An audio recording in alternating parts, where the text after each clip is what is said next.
নাবালিকা ধর্ষণ কাণ্ডে উত্তপ্ত মালবাজার, মাল থানা ঘেরাও করে বিক্ষোভ।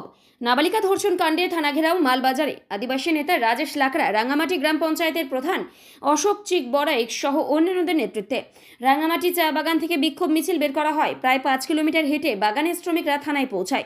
তাদের মুখে ছিল উই ওয়ান্ট জাস্টিস স্লোগান। এই থানা ঘেরাও করার সময় বাগবিতণ্ডায় জড়ান রাজেশ লাকড়া ও রাঙ্গামাটির প্রধান অশোক চিক বড়াইক। আদিবাসী বিকাশ পরিষদের বাবলু মাঝি ও এই বিক্ষোভে উপস্থিত ছিলেন। ঘটনা প্রসঙ্গে জানা গেছে, মাল থানার অন্তর্গত রাঙ্গামাটি চা বাগানে এক নাবালিকাকে ধর্ষণের অভিযোগ ওঠে এক মধ্যবয়স্ক ব্যক্তির।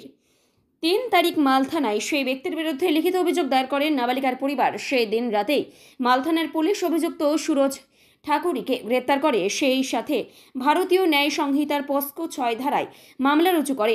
অভিযোগ, এই মামলার ধারা নিয়েই আদিবাসী নেতা রাজেশ লাকড়ার অভিযোগ, মাল থানার পুলিশ ইচ্ছাকৃতভাবে এট্রোসিটি অ্যাক্ট অনুযায়ী মামলা দায়ের করেনি। আমরা সেই দাবিতেই বাগানের মহিলা শ্রমিকদের সাথে থানা ঘেরাও করেছি।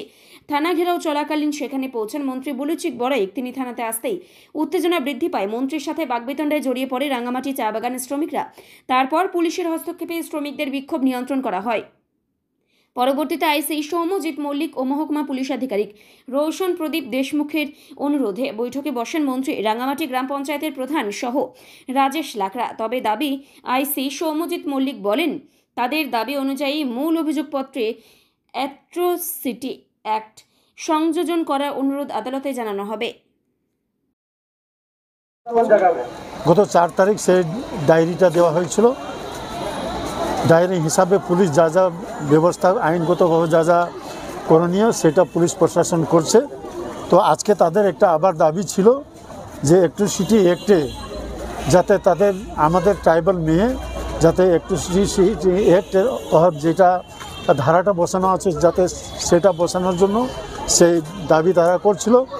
তারপরে তারা চাচ্ছে যে যারা দোষীদার, এখন পুলিশ কিন্তু তাকে অ্যারেস্ট করেছে, এখন জেলে আছে, যাতে এখানে সবাই ডিমান্ড একটাই আছে যে মানুষ সবাই একটাই কথা বলছে যে তাদেরকে ফাঁসি চাই। তো নিশ্চিতভাবে এটা তো আইনের ব্যাপার আছে, কিন্তু পুলিশ প্রশাসন যা যা ব্যবস্থা করার আছে, যে রেপ করছে যে যা যা ব্যবস্থা করার সেই ব্যবস্থাটা করেছে।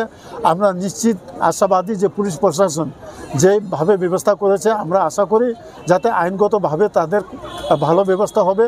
আর আমরা নিশ্চিতভাবে সেই আশা করব যাতে এইরকম একটা দোষীদারকে যাতে ফাঁসি হয়, তাহলে কিন্তু আগামী দিন যাতে এইরকম পুনরায় এরকম ঘটনা ঘটার জন্য মানুষ একবার চিন্তা ভাবনা করবে।